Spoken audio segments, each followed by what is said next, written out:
Bismillahirrahmanirrahim. Assalamualaikum warahmatullahi wabarakatuh. Alhamdulillah, hamdan thayyiban mubarakan fi.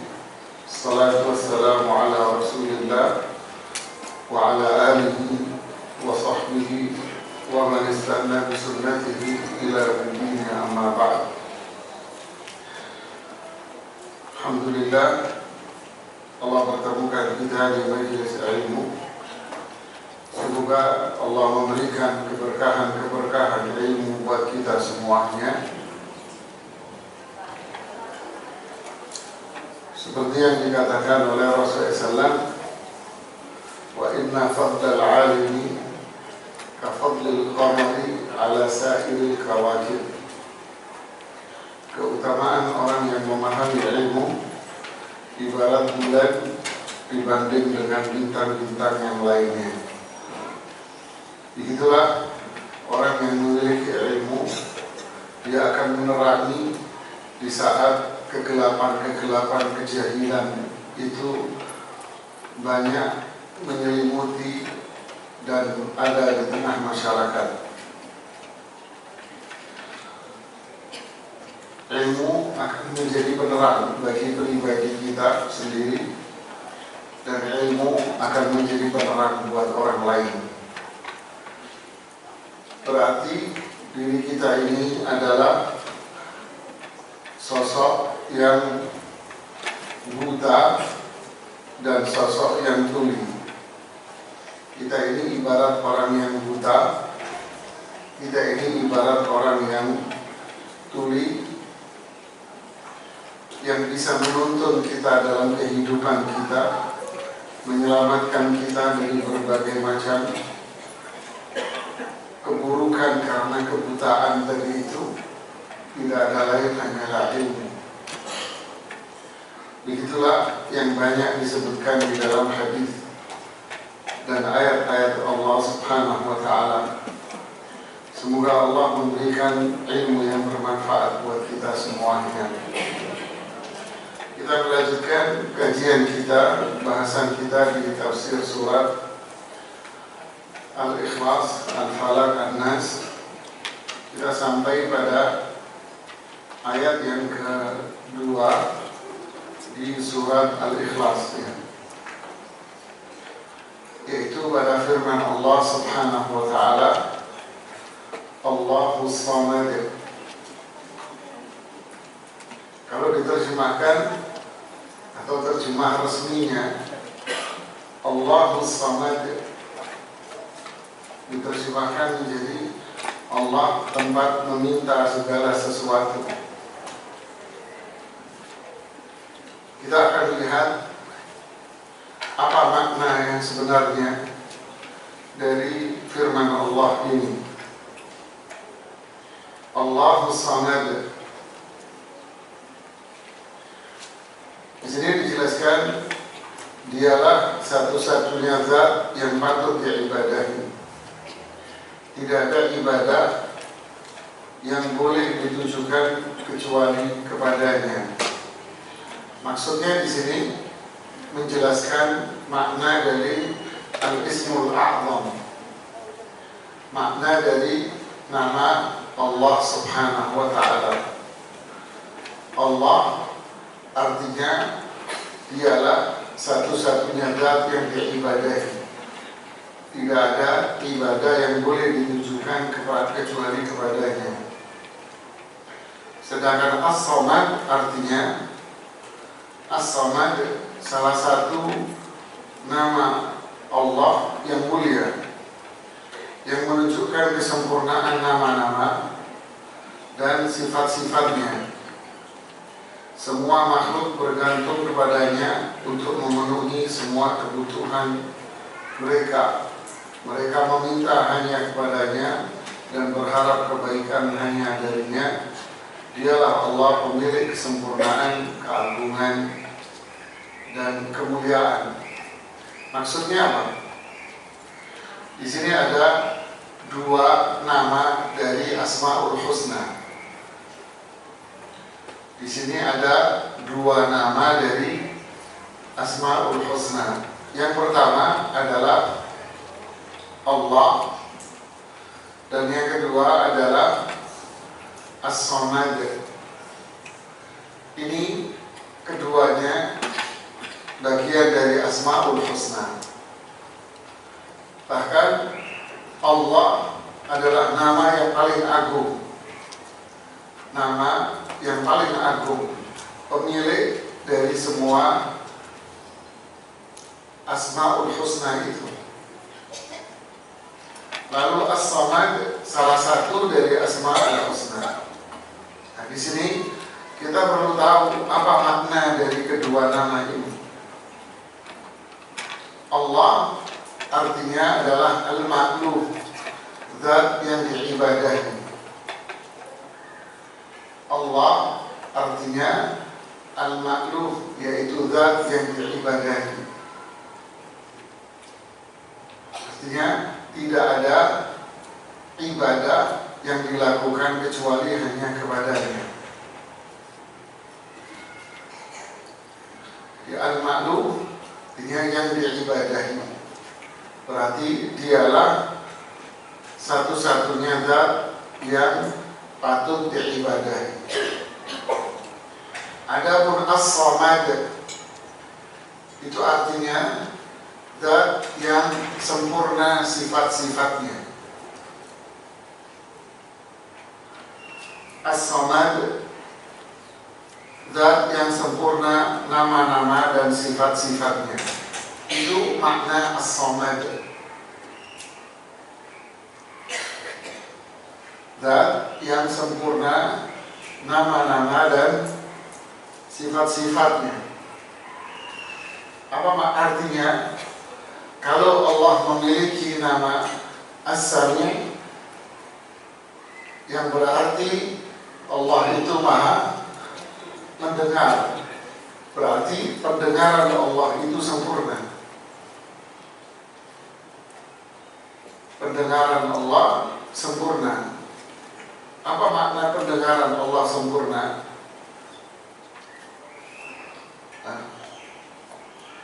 Tidak ada satu suara atau bunyi-bunyian pun yang ada di alam semesta ini pasti Allah akan mendengarnya. Tidak ada yang tersembunyi bagi Allah Subhanahu wa ta'ala pada setiap surat, pada setiap suara itu. Ma yakunu min najwa, tidak ada bisikan apapun kecuali di sana pasti Allah mendengar bisikan-bisikan itu. Walaqad khalaqnal insana wa na'lamu ma tuwaswisu bihi nafsuh. Sungguh kami ciptakan manusia dan kami tahu apa yang ada pada bisikan hatinya. Kita punya bisikan hati, Allah tahu bisikan hati kita ini apa. Makanya Rasul bilang innamal a'malu, amalan itu sesuai dengan niatnya. Berarti Allah tahu apa suara hati kita. Ini yang disebut dengan As-Samad, yaitu sifat Allah yang sempurna. Begitu pula kalau Allah punya nama Al-Alim, berarti Allah itu maha mengetahui. Sehingga apa? Pengetahuan Allah sempurna. Maksudnya pengetahuan Allah sempurna apa? Tidak ada satu gerak pun, gerakan pun di muka bumi ini pasti Allah apa? Tahu. Wa ma tasqutu min waraqah, di surat Luqman, tidak ada satu daun pun yang jatuh pasti Allah tahu. Wa may ya'mal mithqala dzarrah, siapa yang berbuat seukuran dzarrah, bayi semut. Dzarrah itu bayi semut artinya. Siapapun yang berbuat perbuatan yang sangat-sangat kecil, terselubung, dia sembunyi, pasti Allah tahu. Berarti pengetahuan Allah itu apa? Sempurna. Allah punya nama Ar-Razzaq, yang maknanya adalah zat yang membagi dan memberi apa? Rezeki. Berarti Allah memberi rezeki kepada makhluknya itu dengan pemberian yang sempurna. Tidak ada makhluknya berkekurangan, nggak ada sebetulnya. Semua pemberian Allah itu sempurna. Begitulah makna As-Samad, yaitu zat yang sempurna nama-nama dan sifat-sifatnya. Paham sampai sini? Begitu pula pada contoh-contoh lain pada sifat-sifat Allah yang lain, semuanya sempurna, tidak ada kekurangan sedikit pun. Para ulama mengatakan penjelasannya demikian. As-Samad adalah salah satu dari Asmaul Husna. Nama ini hanya disebutkan dalam surat Al-Ikhlas saja. Jadi Allah punya nama As-Samad. Dalil akan adanya nama ini hanya disebutkan di surat Al-Ikhlas saja. Di surat lain, ayat lain, di tempat lain tidak ditemukan. As-Samad artinya penguasa agung yang memiliki sifat-sifat sempurna, termasuk kesempurnaan kekuasaan, kesempurnaan ilmu, kesempurnaan keagungan, dan juga kesempurnaan kebijaksanaan, kesempurnaan kelembutan, kesempurnaan seluruh sifat dan perbuatan. Ali bin Abi Thalib berkata dari Abdullah bin Abbas, dia menjelaskan As-Samad adalah penguasa yang sempurna kekuasaannya, maha mulia yang sempurna kemuliaannya, maha agung yang sempurna keagungannya, maha mengetahui yang sempurna pengetahuannya, maha lembut yang sempurna kelembutannya, maha bijaksana yang sempurna kebijaksanaannya. Dialah yang sempurna dalam segala kemuliaan. Dialah Allah satu-satunya yang memiliki sifat-sifat ini. Tiada sekutu baginya dan tidak ada sesuatu pun yang menyerupainya.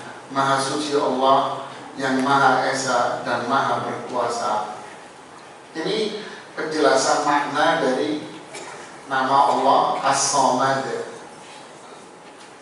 Bingung ya? Penguasa yang sempurna kekuasaannya. Jadi kalau ditanya, manusia sekarang merasa dirinya itu penguasa, berkuasa, punya kuasa, ya kan? Tapi sebetulnya kekuasaan dia itu kekuasaan yang sangat-sangat lemah sekali. Sisi mana? Dari banyak sisi.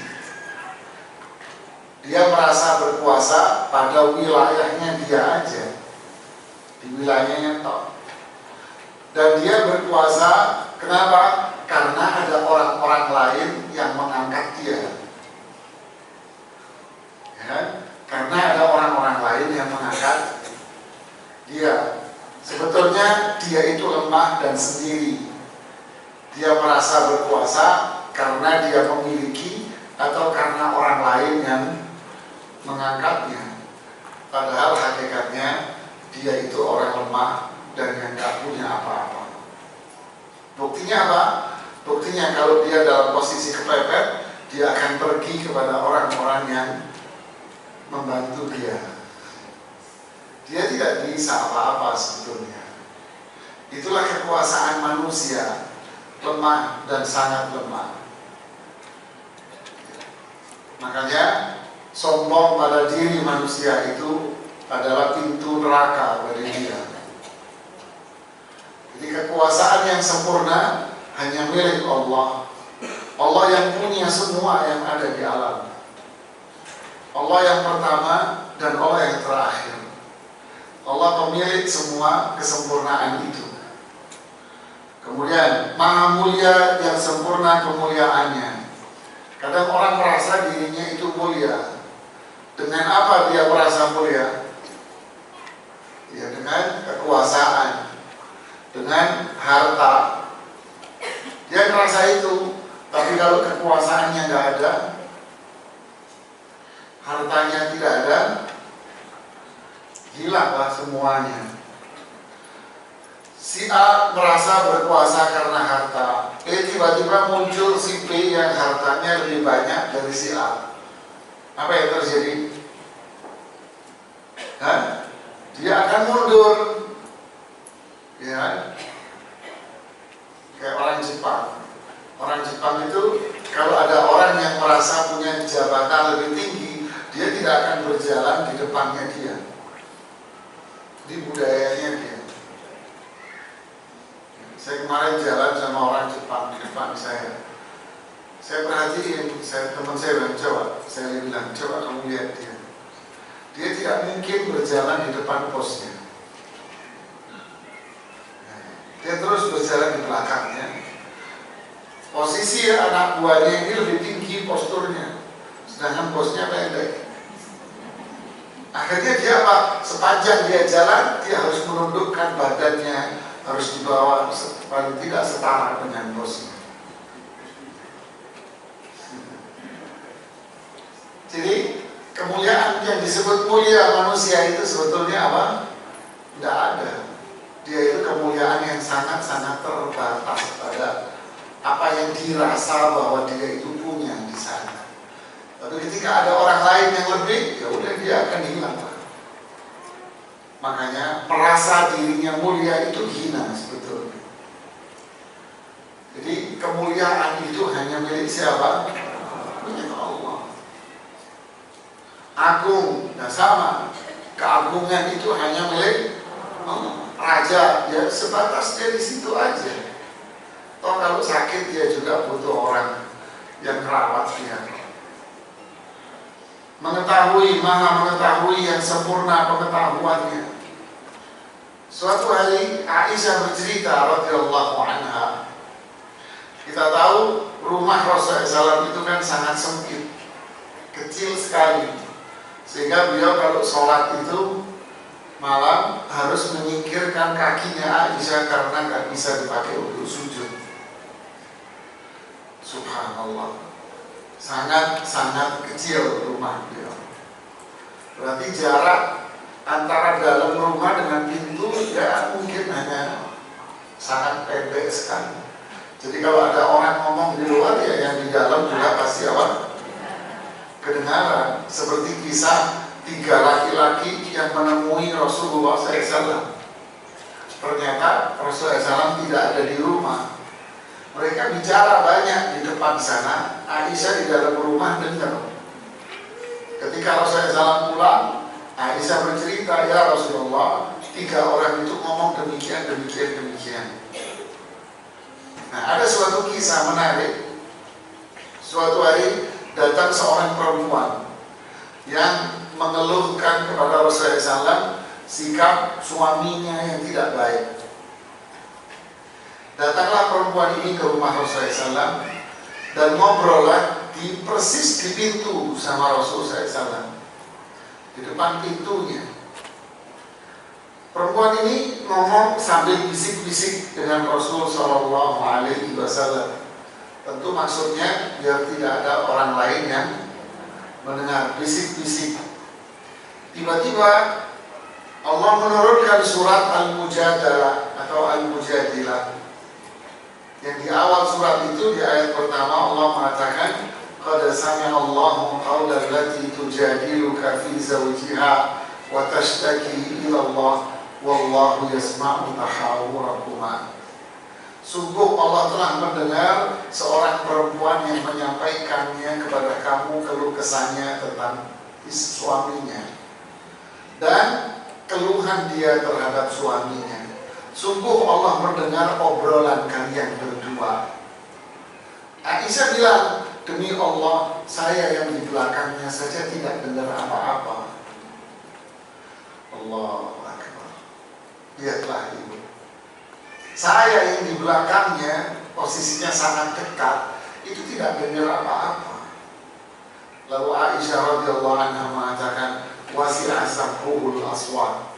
Sungguh pendengaran Allah, pengetahuan Allah sangat luas meliputi segala bentuk suara dan bunyi-bunyian. Lihatlah ibu. Jadi pengetahuan Allah itu sangat Seperti firman Allah pula tentang orang kafir yang takut mati. Walau kuntum fi burujin musyayyada, walaupun kalian berada di dalam bunker-bunker yang tersembunyi, tertutup, malaikat maut pun akan bisa menembus itu.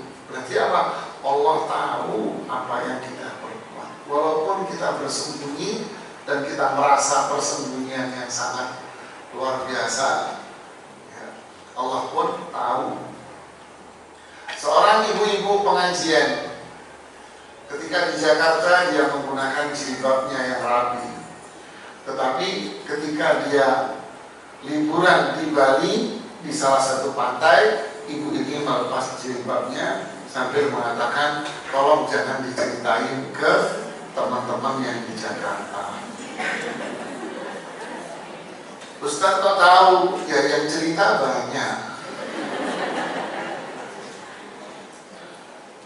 Begitulah. Jangan kita ini berbuat hanya karena ingin dilihat orang. Tapi ada zat yang maha mengetahui dan maha melihatnya.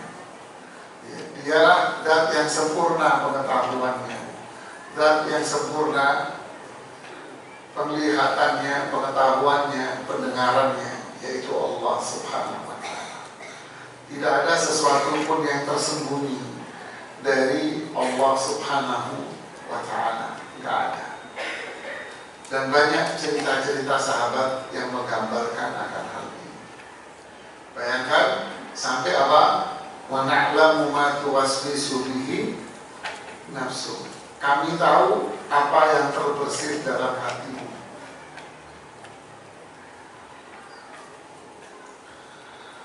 Sampai dalam fikih itu begini, Bu. Suami Anda kesal sama Anda. Lalu dalam hatinya suamimu, dalam hatinya dia ingin menceraikan Anda. Dalam hatinya. Apakah perceraiannya itu jatuh? Karena dia ngomong dalam hati, saya mau ceraikan kamu. Dalam hatinya. Mungkin kalau perempuan yang mengatakan jatuh, karena dia pakai perasaan. Itu dibahas. Allah tahu atas apa yang Anda ucapkan, tetapi hukum kan lain. Ulama fikih bilang itu kan jatuh karena talak itu harus pakai mulut, gitu ya, harus diucapkan. Karena Allah tahu. Itulah seterusnya menunjukkan bahwa apapun yang ada di dalam niatan seseorang, Allah itu apa?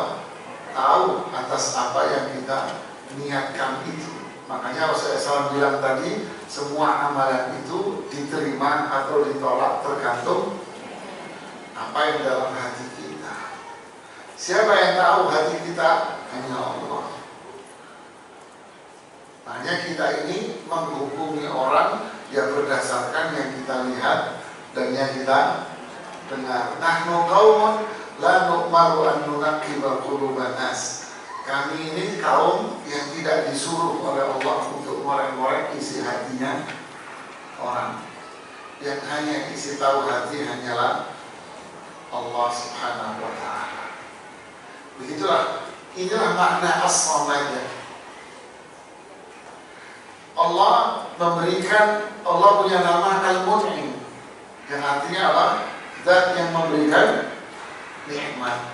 Berarti nikmat yang Allah berikan kepada kita, nikmat yang kurang atau sempurna? Sempurna. Sempurna. Karena Allah punya nama Somad. Nikmat yang Allah berikan sama kita ini sempurna. Makanya orang yang ngeluh itu, dia nggak beriman sama Allah. Kok ngeluh kamu? Padahal nikmat yang Allah berikan kepada Anda itu sempurna. Rezeki yang Allah berikan kepada kita ini apa? Sempurna. Kok ngeluh? Berarti apa? Gak beriman kita. Tapi kan Ustaz, saya sakit, gak sembuh-sembuh. Ya Itu yang Allah firmankan, innal insana li rabbihi lakanut. Tahu artinya kanut? Tahu kanut? Kanut itu gini loh Bu. Ini kayak ibu-ibu kondangan. Ini contoh ya, ibu-ibu kondangan. Ini makan prasmanan Bu. Ada satu menu gak enak. Menunya yang satu ini gak enak. Akhirnya gimana ceritanya? Gimana ceritanya di obrolan ibu-ibu? Gimana? Udah, seolah-olah semua makanan prasmanan ini gak enak makanannya. Cateringnya siapa sih? Wih, kelar terus. Iya, padahal yang gak enak cuman yang asin cuman si satu, yang itu doang asin. Itu namanya orang kanut. Berarti kanut itu apa? Bukan. Apa kanut itu berarti? Hah? Kanut itu dia hanya mengingat satu musibah, tapi dia melupakan yang lain. Padahal makanan yang enak masih banyak. Kenapa kok Anda ngeliatin yang asin ini doang? Seolah-olah semuanya jadi asin. Ini namanya manusia yang kanut. Ingat-ingat itu. Manusia yang apa? Kanut. Jangan kanut loh. Jadi kanut itu mengingat satu musibah dan dia melupakan yang lain. Jadi seolah-olah akhirnya apa? Semuanya musibah. Minta satu ini sama suaminya, terus suaminya nggak ngasih, bilang apa? Pelit. Seolah-olah semua minyak ini dari orang sampai gede pelit semua memang. Padahal cuma nggak dikasih barang satu, kanut loh, gitu kan. Paham? Nah kita ini jadi kanut selama ini. Sakit, kalau nggak nyembuhin aku, kanut ada. Allah memberikan banyak nikmat, kok cuma ngeliat yang ini. Nikmat Allah itu sempurna. Rezeki Allah itu sempurna. Loh Ustaz, ada orang terlahir cacat, apa ya sempurna? Sempurna. Bagi siapa? Bagi dia sempurna, bukan bagi kamu. Loh, kalau Anda melihat ini cacat, nggak punya ini, nggak punya ini, sempurna. Saya kemarin pengajian di Jawa Timur. Selama saya isi pengajian di daerah itu selama sekian tahun, bapak ini selalu duduk di depan. Selalu duduk di depan. Dulu belum anaknya masih kecil, bapak ini berangkat sendiri. Ketika anaknya udah gede, bapak ini dituntut sama anaknya. Kenapa? Kedua matanya, bola matanya tidak ada. Bola matanya tidak ada ya. Tapi kalau pengajian, duduk di depan saya.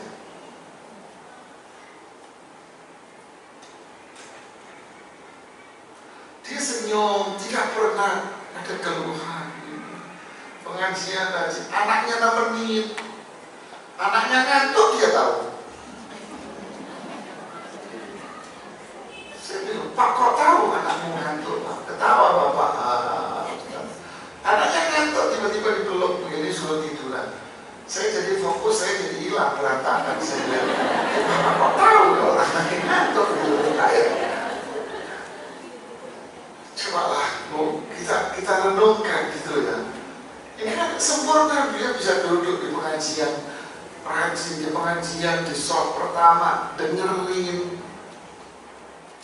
Ingat, orang buta itu memorinya tajam. Ya kan? Yang berbeda dari orang yang waras yang lain. dan seterusnya. Berarti nikmat Allah yang Allah berikan kepada Bapak Fulan ini sempurna tidak? Sempurna. Anda jangan jadi kanut melihat itu doang terus seolah-olah buyar. Minta ini kepada suamimu gak dikasih, Anda bilang pelit. Suamimu melakukan kesalahan sedikit seolah-olah dia lebih galak dari Fir'aun. Jangan Bu. Akhirnya orang kanut itu ya kesimpulannya yang Ibu bilang lebay. Nah, inilah kembali ke bahasan kita bahwa Allah itu sempurna. Apanya? Di semuanya. Anda mau bahas masalah apa? Semua yang ada pada Allah itu sempurna. Kita manusia yang apa? Yang lemah. Makanya kita dituntut untuk mengenal Allah agar kita beriman, agar hidup kita ini penuh dengan senyuman, kebahagiaan, agar hati kita ini tentram, tenang, damai, hidup kita bahagia. Kenapa? Lah yang ngurusin saya dan yang sempurna kok. Ada seorang yang dikisahkan oleh Imam Ibnu Rajab di kitabnya Jami'ul Ulum wal Hikam ketika bicara tentang zuhud. Beliau mengisahkan seseorang yang beliau panggil namanya dengan sebutan Abu Hazim Az-Zahid, kata beliau. Suatu hari ditanya oleh seorang muridnya, "Ya Imam, apakah engkau memiliki harta?" Beliau bilang, "Saya punya 2 harta yang saya tidak takut miskin dengan kedua harta itu." "Apa itu?" kata muridnya. "1, saya percaya sama Allah. Yang kedua, saya tidak akan minta-minta sama manusia. Saya tidak butuh dengan apa yang ada di tangannya orang.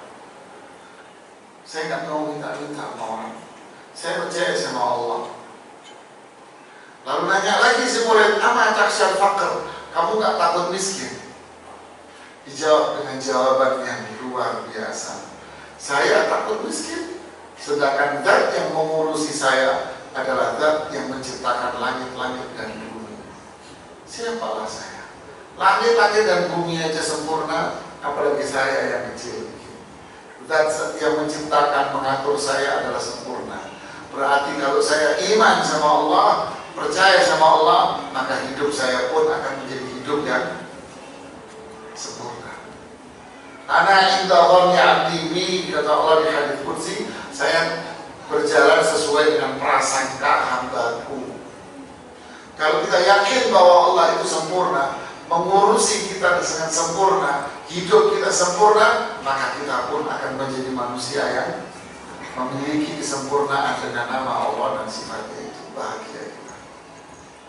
Dan kalau kita menjadi manusia yang kanut, ya seterusnya kita akan menderita. Ibu, saya kemarin itu mampir ke satu pesantren. Jujur membuat hati saya sangat renyuh gitu ya. Mau nangis ini nanti di depan mereka nggak enak. Ya sudahlah, saya tegar aja. Saya berkunjung ke satu pesantren, tepatnya di kota Ngawi. Di situ ada pesantren yang posisinya itu di desa. Ada jalan sedikit dari pesantrennya itu sudah jurang di sana. Mentok sudah itu udah jurang setelah. Sangat desa sekali jauh. Bangunannya super sederhana. Bukan sederhana, super sederhana. Tidak ada kelas dan tidak ada asrama yang layak. Mereka hanya tinggal di bangunan yang super sederhana. Mereka menghafal Al-Quran di kebun-kebun dengan alaskan balai-balai begitu. Perempuan-perempuan SMP, SM, kelas 7, 8, 9, SMA. Yang perempuan, yang laki juga begitu, kayak di bangunan tua mirip musola. Duduk di situ mereka sambil menghafal. Jauh dari suara motor, apalagi mobil, Bu. Suara motor kan ada, Bu. Tenang, yang ada hanyalah pepohonan, sebelah sononya sudah jurang. Ya Allah.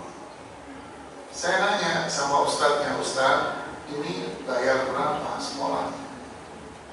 Beliau bilang, ada yang nggak bayar Ustadz, karena miskin.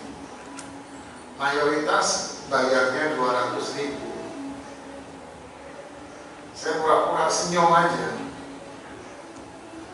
Tapi hati saya, astagfirullahaladzim, 200.000. Ada yang bayar 400 Ustaz, yang bayar 500, 600 cuma 1-2 orang. La haula wala quwwata illa billah. Ustaz, itu biaya apa? All in Ustaz. Saya menundukkan kepala, ya Allah. Ustaz, yang masak siapa? Yang masak istri saya. Ya Allah. Saya terus gak berani nanya lagi saya. Dia diam saya. Belajar apa Ustaz? Ya belajar bahasa Arab, belajar diniyah, syariah, tauhid, fikih, hafalin Quran. Saya lagi datang itu kira-kira jam 10-an lah. Mereka semua lagi ngapalin Quran di balik-balik di bawah pohon-pohon. Apa yang mereka rasakan itu? Sama teman yang nemenin saya bilang dengan suara lirik, Ustaz, kok bisa ya belajar dengan kondisi begini ya? Mereka nyaman Bu dengan belajar begitu. Kita subhanallah belajar dengan kemewahan ini. Sampai beliau bisikin saya, Ustaz jangan disamain sama Al-Irsyad dulu ya. Ya Allah, saya nggak bisa ngomong, saya diam aja. 200.000 makan sebulan kok. Saya cuma pikir, mohon maaf ya, saya sama teman ini mikir satu, ini cewek, terus beli pembalutnya gimana?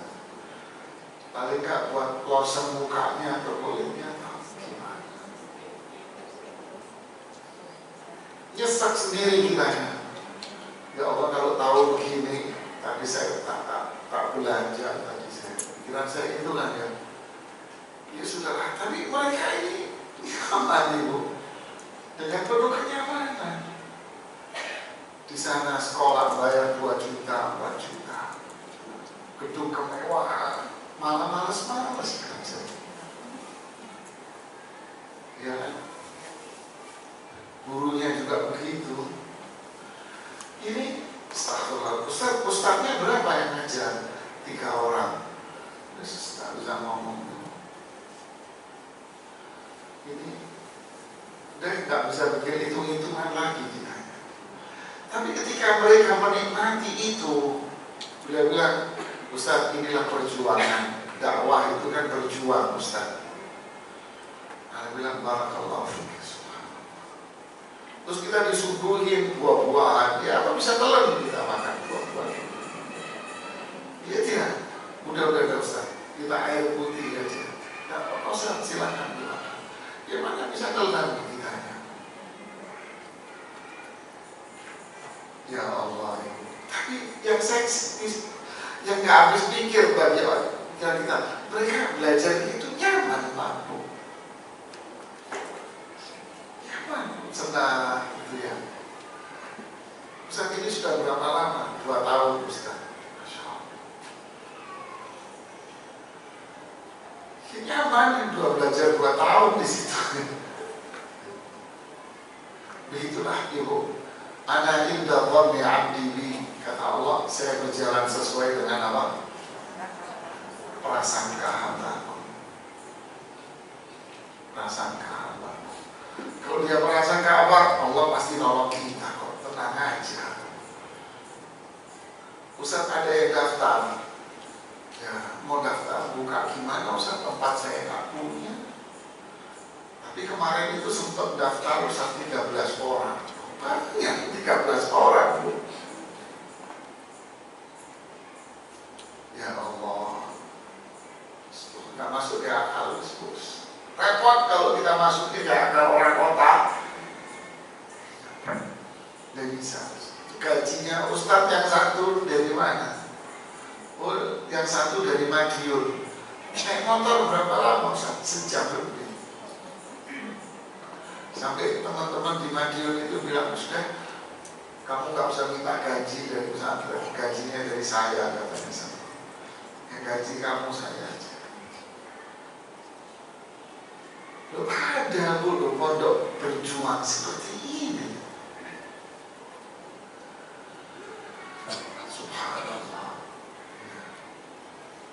Saya bilang sama teman, yuk kita bantuin di masjid pondok. Paling tidak setiap bulan kita suplai beras dari sini, sehingga istrinya beliau sudah gak mikir beli beras lagi. Uang yang dia punya paling tidak buat lauk. Saya gak mau nanya lauknya apa, terus tak tega saya nanya. Beliau sendiri yang nanya. Kalau untuk sayur saya Ustaz dikasih tetangga, saya tambah habis lah hati kita itu. Ya Allah, aduh sudah belajar ngaji gitu ya. Perempuan-perempuan ya duduk di situ di balik. Allah Akbar. Saya bilang kita bantuin, kita cari lah buat perempuan-perempuan ini setiap bulan pembalutnya sama apalah lotion apa gitu ya, sama beras-beras.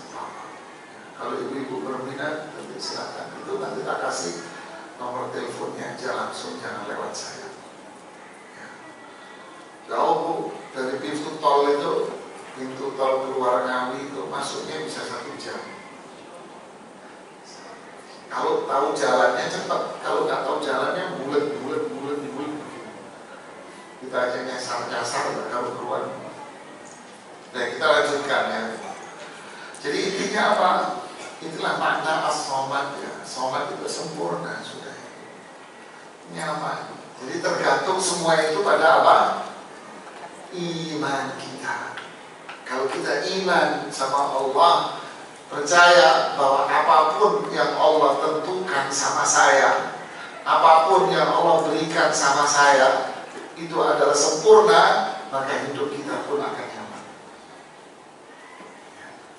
Jangan melihat kekurangan yang ada pada diri kita. Nanti kita akan menjadi manusia yang kanut. Jadi kanut itu diterjemahkan kufur nikmat. Terjemahnya kufur nikmat. Melihat kekurangan sedikit, udah yang terus ramai. Gitu ya. Padahal kekurangan itu pasti ada. Oke, selanjutnya di sini sebagian ulama tafsir memberikan beberapa penafsiran mengenai makna as-somad. 1, zat yang tidak membutuhkan makan dan minum, zat yang kekal abadi, zat yang tidak beranak dan tidak pula diperanakan. Semua penafsiran ini disebutkan oleh Imam Ibnu Jarir Tabari, Imam Ibnu Katsir dan tafsir mereka. Jadi semua itu apa? Sama semua. Intinya zat yang sempurna. Allah memiliki kesempurnaan. Tetapi apa itu? Laisa kamitslihi syai'un wa huwas samiul basir. Allah itu tidak akan sama dengan apa? Siapapun, dengan makhluk apapun tidak akan sama. Semua urusan, nah ini lihat di halaman 43-nya, semua urusan dunia dan urusan akhirat disandarkan dan diharapkan kebaikannya hanya kepadanya. Nah ini baru buah. Jadi kalau tanya buahnya, yaitu yang diterjemahkan, yaitu terjemahnya dari apa? Tempat meminta atau tempat bersandar, itu buahnya. Makna yang sebetulnya adalah zat yang sempurna dalam segalanya. Maksudnya ketika Allah itu sempurna dalam segala-galanya, sempurna dalam semua sifat-sifatnya, berarti kita berharap kebaikan hanya sama siapa? Allah yang sempurna segala-galanya. Nah, itu endingnya. Berharap kebaikan apa? Kebaikan dunia dan akhirat, terutama yang akhirat. Wal akhiratu khairul laka minal ula. Akhirat itu jauh lebih baik daripada dunia. Wal akhiratu khairun wa abqa. Akhirat itu lebih baik dan lebih mengekalkan. Kita berharap kebaikan dunia, terutama akhirat, hanya sama zat yang sempurna segala-galanya. Berharap sama dia. Di saat sulit, tidak ada tempat kembali kecuali hanya kepadanya. Tuh, katanya sempurna, Ustaz. Kok kita dikasih kesulitan? Ya, orang pandai itu harus mengalami kesulitan. Berarti Allah memberikan kita kesulitan untuk apa? Untuk kesempurnaan. Saya ulangi, Allah memberikan kesulitan kepada kita, memberikan musibah kepada kita untuk apa? Agar kita hidup kita menjadi baik dan sempurna.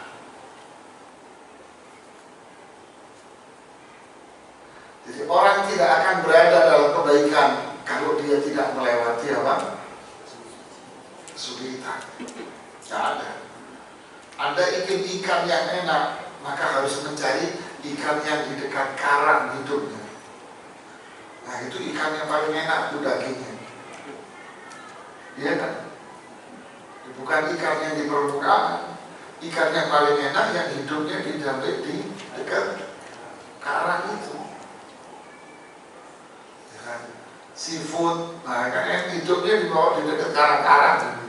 Tapi untuk mendapatkan itu gimana? Sulit. Gitu. Mau minum air kelapa, manjat dulu. Ya, mungkin orang yang punya duit tinggal beli. Anda jangan melihat tinggal belinya, tapi Bapak itu mendapatkan kelapa gimana caranya? Kan kesulitan. Begitulah seterusnya. Jangan melihat orang sukses, bagaimana dia mendapatkan kesuksesan itu. Dia kecemplungkan sudah 1000 kali itu orang. Begitulah. Kenyamanan, kebaikan itu akan diperoleh setelah mengalami apa? Rasulullah SAW mengalami mendapatkan kesuksesan dalam berdakwah setelah mengalami apa? Kesulitan yang luar biasa. Di embargo makanan 3 tahun, sahabat. Kata seorang sahabat, Sa'ad bin Abi Waqqas atau Abdurrahman bin Auf, pernah mengatakan, demi Allah, kami di hari-hari itu tidak ada makanan yang kami bisa makan. Yang kami makan dengan binatang ternak sama, sehingga kotoran yang keluar dari kaki kita sama dengan kotoran yang keluar dari kambing. Suatu hari kami berjalan di kegelapan malam, lalu kami menginjak sesuatu yang lembek. Kami menginjak sesuatu yang lembek, lalu kami ambil, kami makan. Sampai hari ini kami tidak tahu apa itu. Apa artinya itu? Begitu sulitnya hidup mereka. Harta punya uang gak manfaat karena diembargo sama mereka. Bukan 3 hari, 3 tahun. Yang disebut dengan nama Amul Maja'ah, tahun kelaparan. Terjadi di tahunnya Umar bin Khattab ketika jadi khalifah. Sehingga beliau hanya memakan roti dengan minyak samin, sehingga kulit beliau itu harus hitam-hitam. Kenapa ya Umar, ya Amirul Mukminin, engkau memakan seperti ini? Engkau khalifah, engkau bisa makan enak. Allah akan menghisab saya di hari kiamat nanti ketika saya makan enak, sedangkan masyarakat saya kelaparan. Radhiyallahu ta'ala wa ardah. Lihatlah jemaah, sulit mereka. Mau jihad jalan kaki, berhari-hari, berbulan-bulan, kekurangan makanan dan sebagainya. Coba, sulit mereka. Tapi endingnya apa? Idza jaa nasrullahi wal fath wa ra'aitan nasa yadkhuluna fi dinillahi afwaja. Ini endingnya.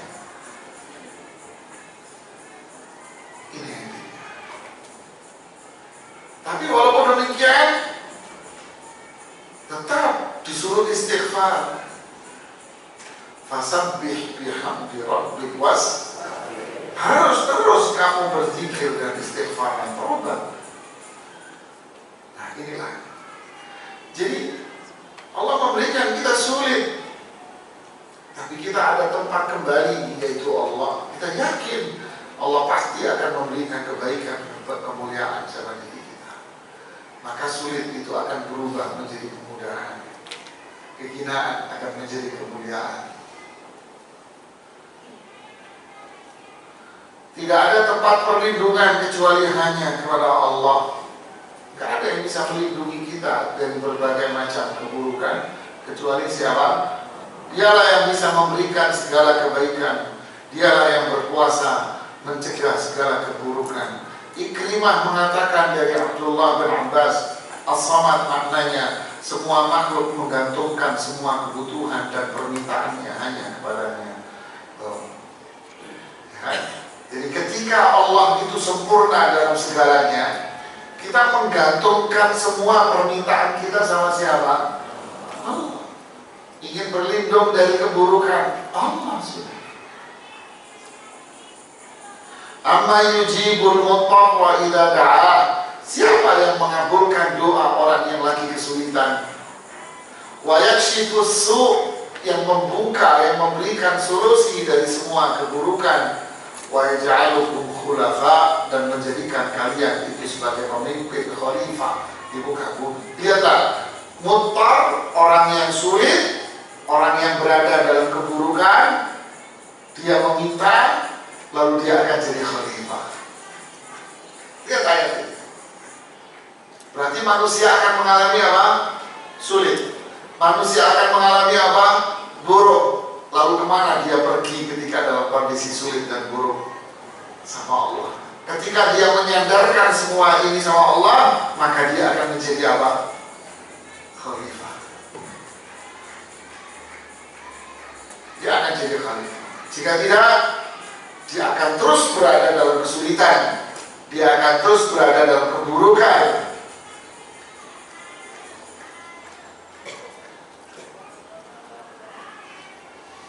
Wa annahu kana rijalun minal insi ya'uduna bi rijalin minal jinni fazaduhum rahaqa.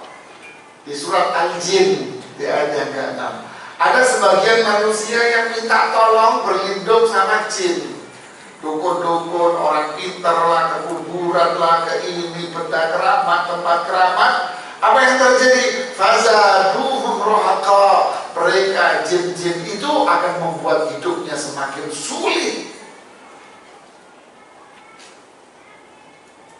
Tuhan.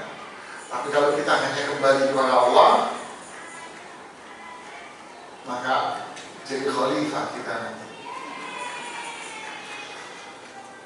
Subhanallah. Dan seterusnya penjelasan-penjelasan yang di bawah ini.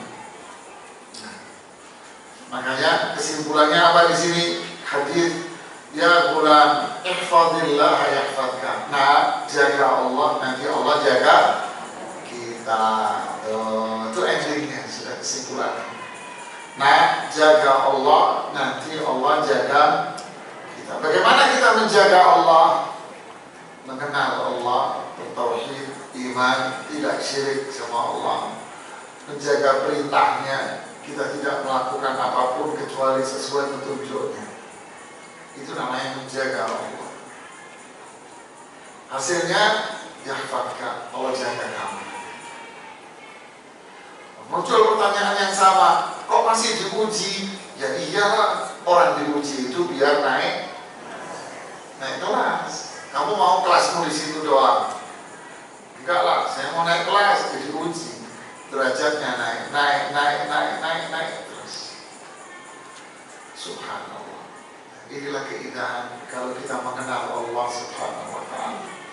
Innallaha jamilun yuhibbul jamal. Allah itu indah dan mencintai keindahan. Berarti kalau kita kenal Allah, maka hidup kita ini akan menjadi apa? Indah. Nah, inilah ayat yang kedua. Habis.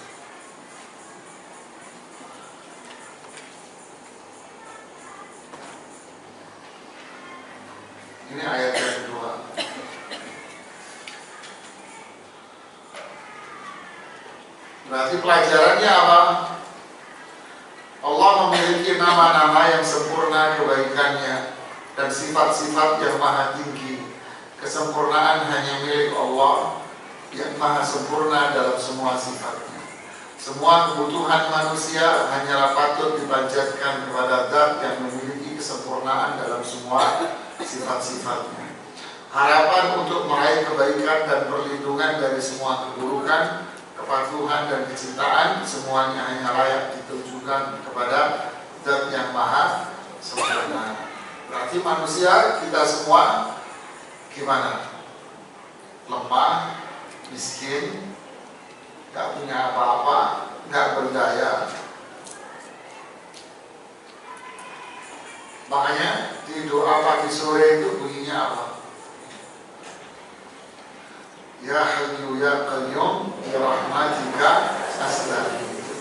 aslih li sya'ni kullah. Nah, ujungnya apa? Wala takilni. Ya Allah, jangan serahkan sama saya. Semua urusan saya jangan serahkan sama saya. Urusan saya jangan serahkan sama saya, walaupun sekejap. Kenapa? Karena kita ini jahil, bodoh, lemah, gak berdaya. Jangan serahkan sama saya. Terus gimana dong? Aslih li sya'ni kullah. Engkau yang memperbaiki semua urusan saya. Perbaiki urusan saya. Engkau yang memperbaiki. Saya serahin sama engkau. Saya berusaha, engkau yang menentukan. Saya yang berusaha, kita berusaha, Allah yang menentukan. Sudah.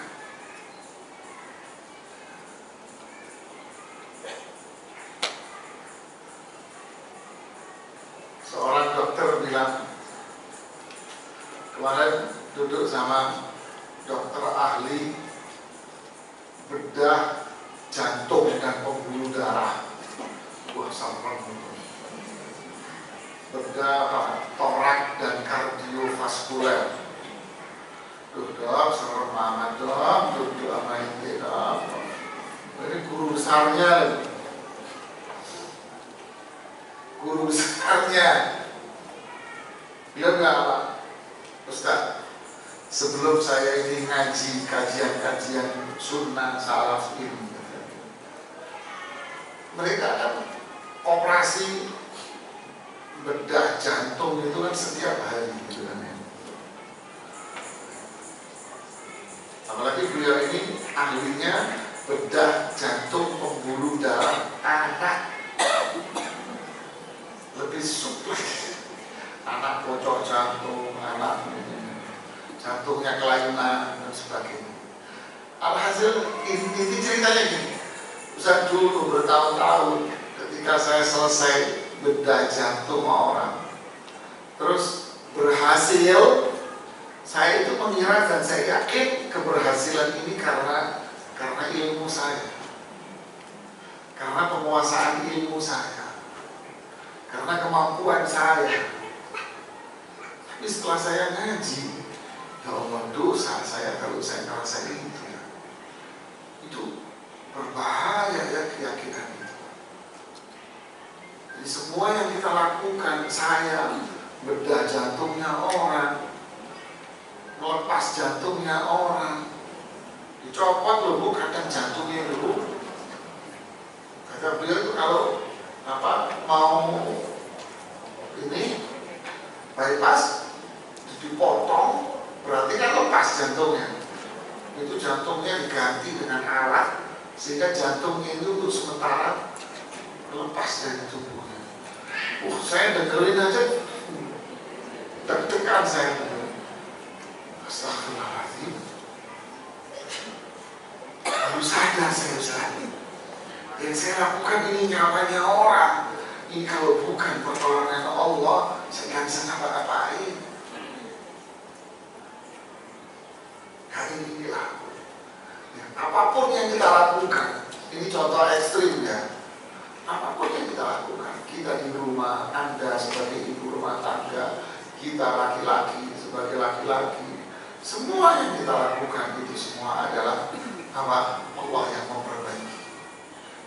Kita yang berusaha, kita minta sama Allah perbaikannya. Minta Allah yang memberikan kebaikan dan menghindar keburukan. Kita tak akan bisa. La takilni ila nafsi tarfat ain.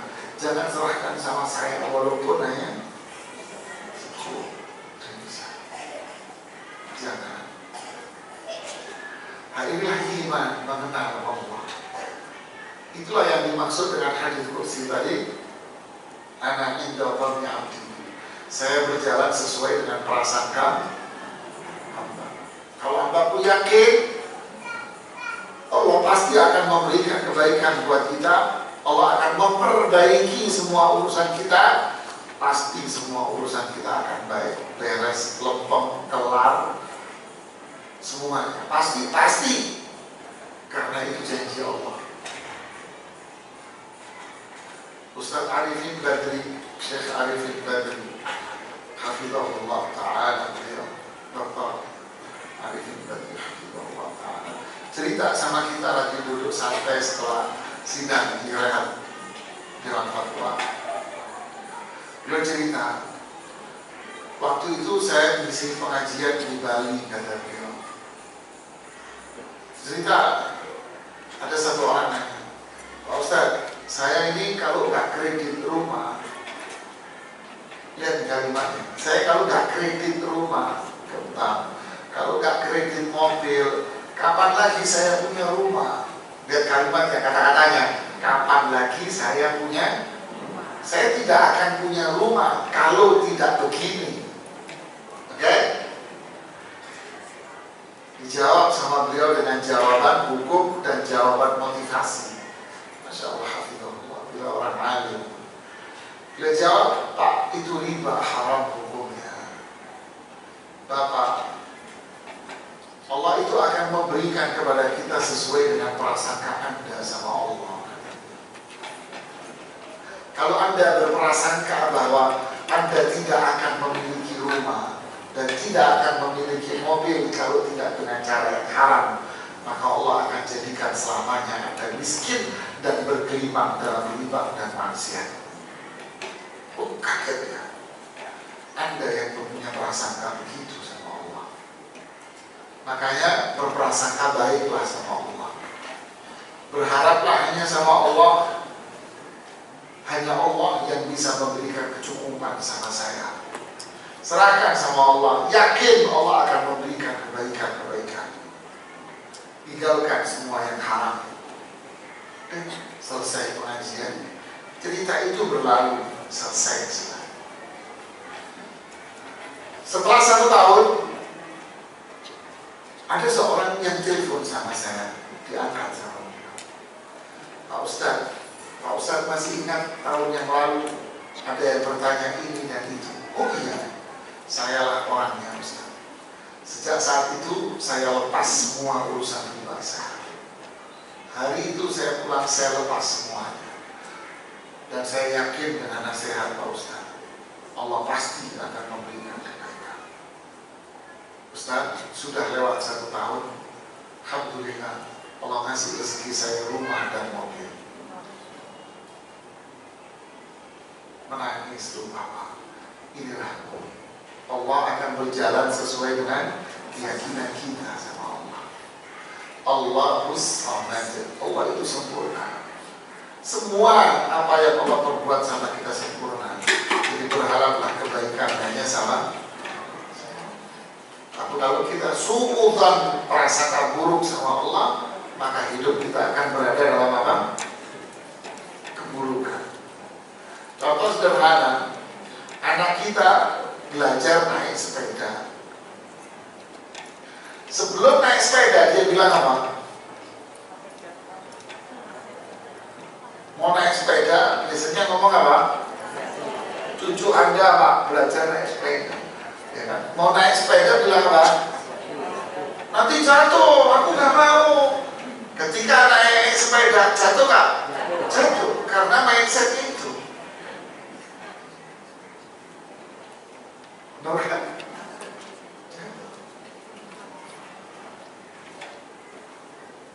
Anda ribut aja di pikiran kekhawatiranmu apa? Suamiku takut nanti kawin lagi. Akhirnya kawin berapa suami? Saya anti poligami, saya tidak mau dimadu. Anda bikin kekuatan dengan ibu-ibu yang lain. Delalai, kata orang Jawa, tahu delalai apa? Tiba-tiba justru yang pertama kali kawin lagi suamimu. Anda seperti itu bangsa Anda. Makanya saya suka bilang jangan sen kanan belok.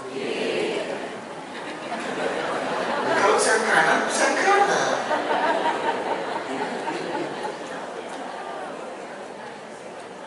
Saya nulis buku, insya Allah sebentar lagi keluar, lagi saya koreksi.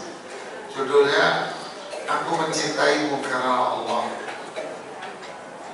Itu membangun keluarga yang harmonis dan disayang sama Allah. 400 halaman. Insya Allah mau terbit. Buku yang kedua lagi saya tulis, nanti judulnya Wujudkan Cintamu. Di situ ada bab, nanti judulnya babnya sen kanan jangan belok kiri. Ada judul babnya itu nanti sen kanan jangan belok kiri. Tapi sebelumnya ada bab judulnya Cinta Itu Mulia. Kata istri saya sambil nulis lebay. Ya, sampai di sini kita akan lanjutkan insya Allah di bahasan berikutnya di ayat yang ketiga. Tolong diingatkan nanti. Silakan pertanyaan-pertanyaannya.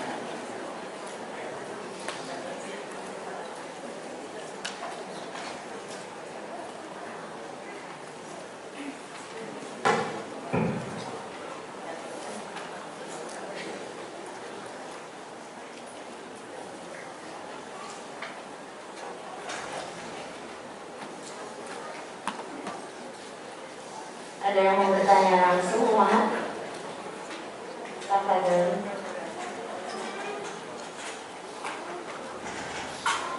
Silakan kalau ada yang mau bertanya langsung, jangan malu-malu. Abdullah bin Abbas, sahabat mulia itu pernah ditanya sama muridnya. Ya Ibn Abbas, wahai Ibn Abbas, bagaimana engkau mendapatkan ilmu yang begitu banyak? Bagaimana engkau mendapatkan ilmu yang begitu banyak? Beliau menjawab, lisanan sa'ula wa qalban aqula. Saya dapat ilmu yang banyak karena saya rajin nanya. Nah, ini sahabat ya, karena saya rajin nanya. Wa qalban aqula, dan hati saya memahami jawabannya. Gitu. Pertanyaan di sini bertanya, saya diberi karunia anak laki-laki berkebutuhan khusus. Banyak sekali ikhtiar pengobatan medis dan non-medis. Sampai usia 20 tahun belum lancar membaca dan belum hafal bacaan sholat. Sampai mana ikhtiar saya? Apa ini disebut takdir bahwa kemampuan dia sampai begitu? Bagaimana pertanggungjawaban saya sebagai orang tua karena sampai sekarang dia belum mencapai? Ya. Ini semua makanya di samping iman kepada Allah ada yang namanya iman dengan apa? Takdir. Iman kepada Allah dan iman dengan apa? Takdir. Iman sama takdir itu apa? Yakin bahwa apapun yang ada di alam semesta ini sudah ditetapkan sama Allah. Apapun semua sudah ditentukan. Berarti kalau kita melihat sesuatu terjadi ini dan itu, berarti itulah ketentuan Allah Subhanahu wa Ta'ala. Ini ketentuan Allah. Lalu apa? Yakin ketentuan Allah itu baik dan sempurna. Karena Allah punya nama dari apa? As-Samad, sempurna. Sudah. Apa sisi sempurnanya? Nah, kita tidak tahu. Bisa juga kita tahu. Banyak sisi sempurnanya. Allah membuat demikian untuk kesempurnaan. Kalau enggak, kita tidak akan bisa seperti itu. Anda diuji dengan anak yang seperti ini, Kenapa? Yaitu ketentuan Allah yang sempurna, yang baik buat Anda. Allah menginginkan pada diri Anda kebaikan. Allah ingin Anda menjadi orang tua yang mulia. Yaitu apa? Memiliki kesabaran, sabar, keteguhan iman, kekuatan iman untuk menjalankan ini semuanya. Jika Anda berhasil, fajazahum bima sabaru jannatan wa harira. Allah akan balas mereka karena kesabarannya dengan surga dan kenikmatannya. Sama orang yang terlahir buta, sama. Man sabara bihabibatayhi, man ibtuliya bihabibatayhi fasabar. Siapa yang diuji dengan kedua matanya lalu dia sabar, Allah akan ganti kedua matanya itu dengan surga. Sama. Anda diuji oleh Allah dengan anak yang berkebutuhan khusus, lalu Anda bersabar, maka kondisi yang selama ini Anda alami akan diganti oleh Allah dengan kenyamanan berupa surga. Khadijah radhiyallahu anha yang berusaha membela Rasulullah SAW suaminya sendirian, lalu dibantu oleh Abu Bakar As-Siddiq, dibantu oleh sahabat setelahnya. Awal mulanya sendirian beliau membela suaminya dengan nama baiknya, dengan hartanya, dengan semua yang dimiliki. Beliau bersabar, teguh, tegar melakukan itu. Datanglah Jibril mengatakan, ya Muhammad, sebentar lagi Khadijah datang dengan membawa lauk-lauk makanan. Kalau dia datang, sampaikan kepada dia bahwa Allah kirim salam sama dia. Ya Allah, Allah kirim salam sama Khadijah, saya juga kirim salamnya. Sampaikan kepada dia bahwa Allah sudah menyediakan buat dia istana di atas surga yang terbuat dari permata dan berlian. Sampaikan pada Khadijah, Khadijah tidak capek lagi, Khadijah tidak perlu galau, bisa takut lagi, tak perlu beliau harus bersuara keras lagi, tidak usah. Di sana beliau akan nikmat. Begitulah buah dari keteguhan dan kesabaran. Jadi kalau ditanya sampai kapan, sampai orang lain mengatakan sama kita inna lillahi wa inna ilaihi, sampai wafat, Bu. Itu batasnya sudah. Sabar ada batasnya, ya ada batasnya. Kapan? Kalau diselimuti kain kafan, baru selesai itu sabar. Teruslah, Bu, doakan anak Anda, karena kita tidak tahu kebaikannya itu dari mana nanti datangnya. Kemudian bagaimana Anda menasihati orang tua yang berkali-kali melakukan pelanggaran syariat? Pertama, orang tua itu tidak mau digurui. Ya. Orang tua nggak mau digurui, yang ngomong orang tua sendiri. Orang tua nggak mau digurui. Bahasa menggurui itu apa? Bahasa ngelarang dan bahasa menyuruh. Saya ingat dulu, saya awal-awal belajar dulu, ada jenggot saya itu sedikit di sini, di bawah. Sedikit di sini, kurus, tinggi gitu dulu. Abah saya ngeliatin aja, abah saya tinggi besar badan, cakep, pemain kencing dulu. Ya, instruktornya, coachnya, gede badannya. Saya tinggi, kurus, kecil. Ada jenggot di sini kecil. Abah saya rahimahullah ngeliatin. Lama-kelamaan komen, jar. Ngapain jenggotan? Buat apa jenggotan? Sama dulu kan gak ngerti orang dulu kan. Kenapa jenggotan? Saya gak jawab. Saya tahu posisi saya anak. Ya kan? Saya diem, saya senyum. Ingat saya gak jawab apapun. Diem aja. Saya tinggal. Abah saya juga diem. Berapa hari lagi nanya lagi. Zam, kenapa jenggotan? Dia, saya gak jawab. 3 kali waktu lagi duduk di ruang tamu itu ingat saya. Lagi duduk di ruang tamu santai, di situ nanya Abah, Zam, kenapa jenggotan? Saya gak bisa menghindar karena duduk di depannya. Kalau saya berdiri, pulang aja. Gitu kan? Terpaksa saya jawab. Saya jawab, ingat saya jawabannya Om. Saya bilang, Habib, jenggot ini satu butir ada pahalanya. Satu butir ini, satu ini ada pahalanya. Kalau Anda nggak boleh dapat pahala, Anda cukur. Sekarang tak cukur, Bib. Gimana? Nggak boleh aku dapat pahala.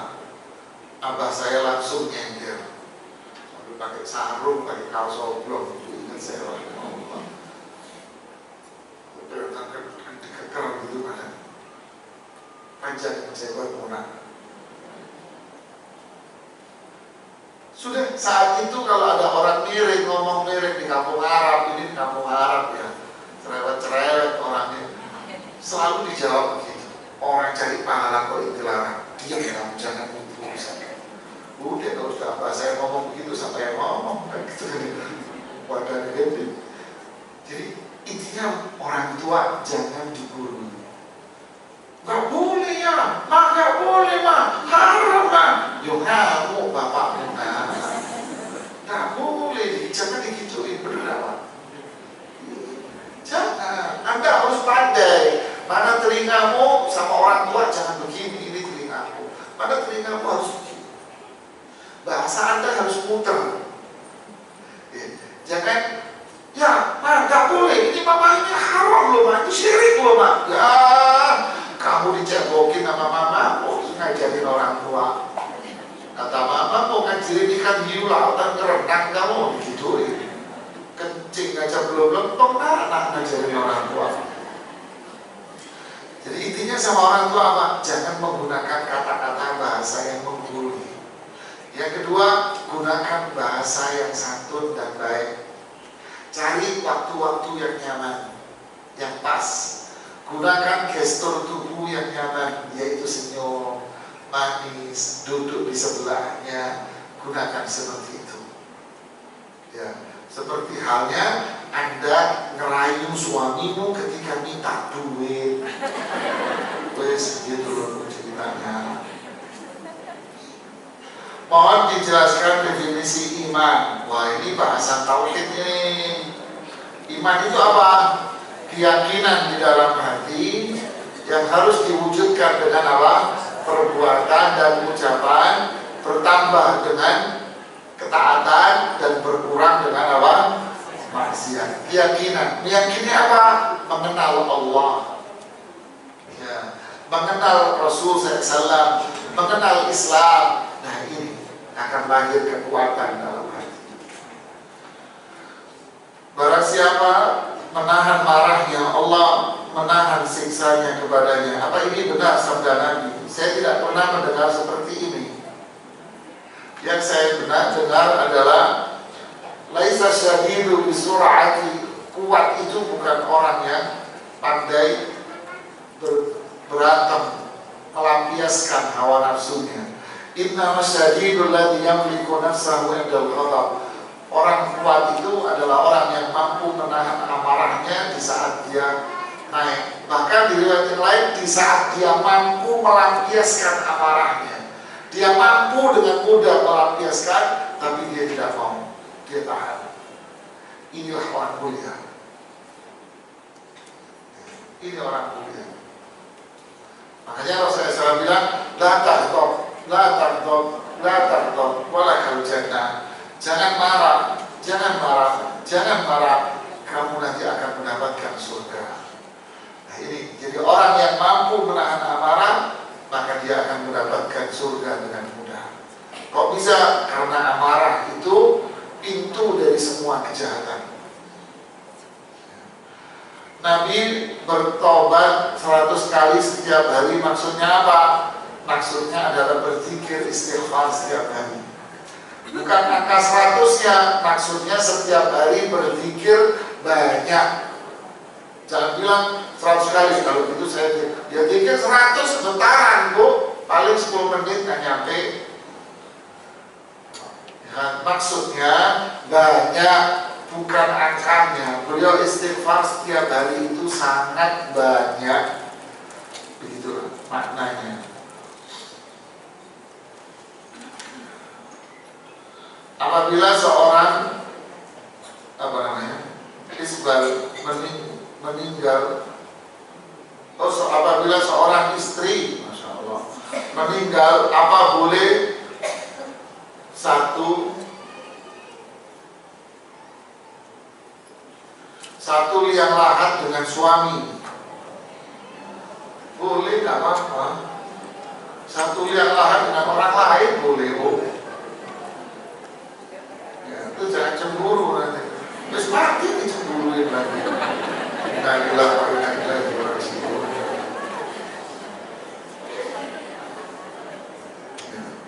Ibu, mohon maaf, liang lahat buat suami Anda belum dibayar iurannya.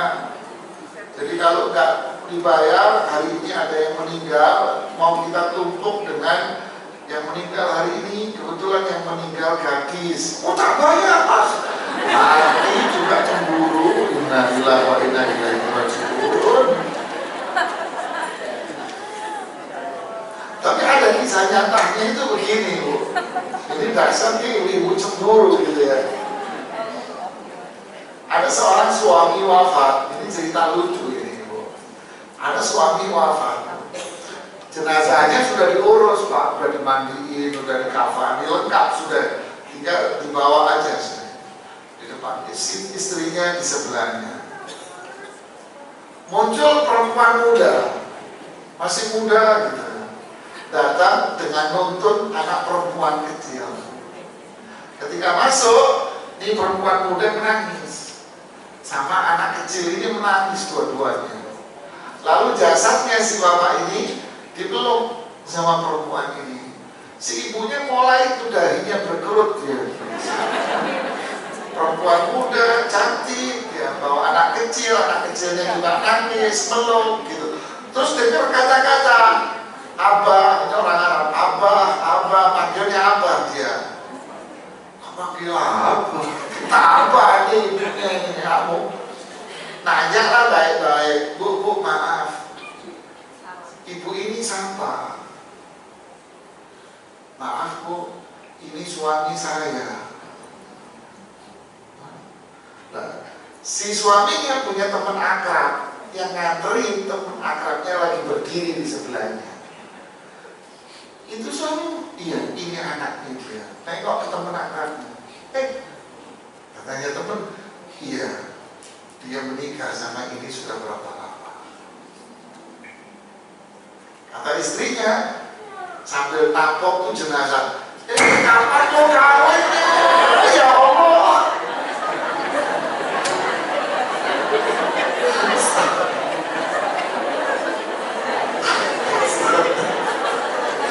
Ya Allah, ya udah, orangnya udah meninggal tuh. Kapan lo kawinnya? Perasaan lo tidur setiap hari sama gue. Tahu.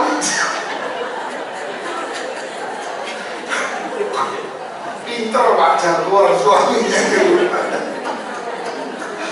Ya Allah, udah meninggal juga masih dicemburu. Astagfirullah. Mana lagi bertanya? Masya Allah. Apakah surat 3 Qul ini apa ini? Dan ayat kursi bisa mengusir jin yang suka mengganggu di rumah? Apakah tips supaya jin tidak mengganggu? Karena ya kan sudah kita jelaskan di keutamaannya itu kan ya, melindungi dari berbagai macam keburukan ya. Makanya tapi bukan rumah aja, semuanya, diri kita, rumah, semuanya. Makanya menjadikan 3 surat ini dengan ayat kursi sebagai zikir itu perlindungan. Ini perlindungan diri, ini kekuatan buat kita ya, setan itu tidak akan bisa menyentuh orang yang rajin berzikir dengan membaca ini ya, tidak akan ya. Itulah jawabannya, kita, rumah, semuanya tidak akan mampu ya. Masih ada pertanyaannya?